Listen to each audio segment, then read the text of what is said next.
Brianna Aldridge, joined by Clarence Hill from DLLS Cowboys on a Thursday as the Cowboys are headed to MetLife Stadium. They got two important matchups that feel like a must-win. I know that's not a term they use here in the locker room a lot, but Clarence, how important are these next two road games? They are. I mean, to me, it's a litmus test, because no one thought they could beat Green Bay, even before the game, and they played inspired, okay, and got that 40-40 win tie, okay, win tie win, whatever.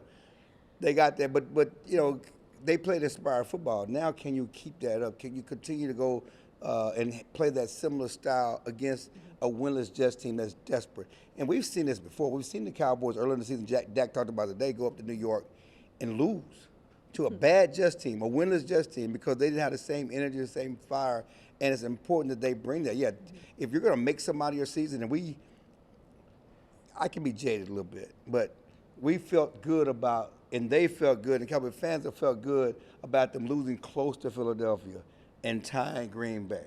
They're still 1-2-1. But if they really want to make some out their season, because they're landmines down the road, you have to beat the Jets. You have to beat Carolina. If you don't beat winless Jets, winless Carolina, and then Carolina may have one win, okay. But if you don't beat those teams, then you have no shot when you got the murderous row of Philadelphia, Kansas City, Detroit, Minnesota, all back to back. Not to mention the Washington football team coming here and going to Denver, which you haven't won in a long time in that light air, and certainly those games like that. Arizona Cardinals, you have coming up. Kyler Murray has never lost at AT&T Stadium. So these are the games you got to put in your back pocket. If you're really going to make something on your season, make something that's high start by Dak, yeah, you got to win Sunday. And I talked to Dak about that, being inspired and the team having a letdown. He said, I'm not going to let them. That's my job. I'm not going to let them go off that emotion of that game and come and lay an egg in New York. And that's his focus. You were talking, asked Dak today about him playing the best football, or what he's seeing and how he's seeing the field so well. But this team's so lopsided because they are the best offense, but then you look on the other side and the defense is holding them back, and that's why they didn't get that win. And we're going into MetLife where another defense is not looking that great. But is it the offense that's give you optimism that they can pull out these wins here? Well, that's the thing about it is you have confidence in Dak is playing the best football of his career, okay? And you have an opportunity to waste that. Or it's a situation where you could be wasting great football from Dak because the defense has been so bad. And I talked to a scout, in the locker room, and he said that don't sleep on the Jets.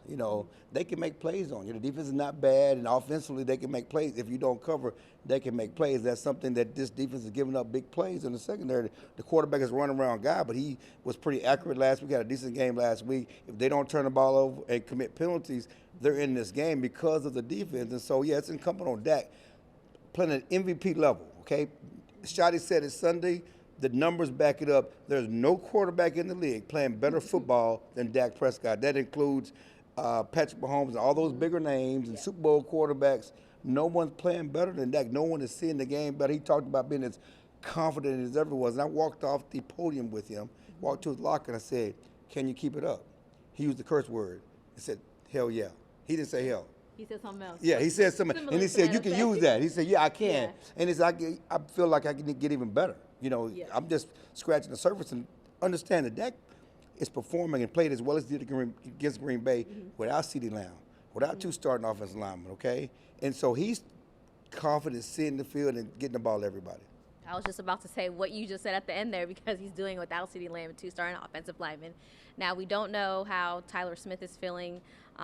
Didn't see him out the media portion that was open to practice, but is that something to be concerned about, or are you looking more at the Kevontae Turpin, who looks like he's not going to be able to play? Like, what new injury should I say are Shotty concerning? said the other day, we're banged up, and the team is banged up. You got Turpin, you got Tyler Guyton, who's in the concussion protocol. I don't see him playing. Just sticking with the offensive line, quote unquote, if Tyler Smith can't go now, talking to my Cowboys people, he hasn't practiced, but they're hoping he can play. The plan is for him to play. But if he can't go, you're talking about only one starter that's opened the season starting in Terrence Steele, being on the field for the Jets. And so that's an issue because you're already without your center and your right guard. You got backups playing there. Most likely you have a backup playing the left guard or left tackle because Tyler Guyton is in the concussion protocol. You know, and then if Tyler Smith can't go, there's another backup, and you're challenging your depth there. That's why Dak's play has been so important, because he's done this and moved around the pocket and made things easier for a challenged offensive line. But yeah, you got Turpin not being able to play, Miles Sanders. There are a number of guys, you know, that you have to. Of course, maybe it's the Jaden Blue time though. You know, you got to look at the, you know, opportunity for Jaden Blue, you know, to get in that backfield. So yeah, they're banged up. The offensive line is certainly an acute situation. Last question for you, real quick, before I let you go. How many points do the Cowboys need to put up against the Jets to walk out with the W? 40?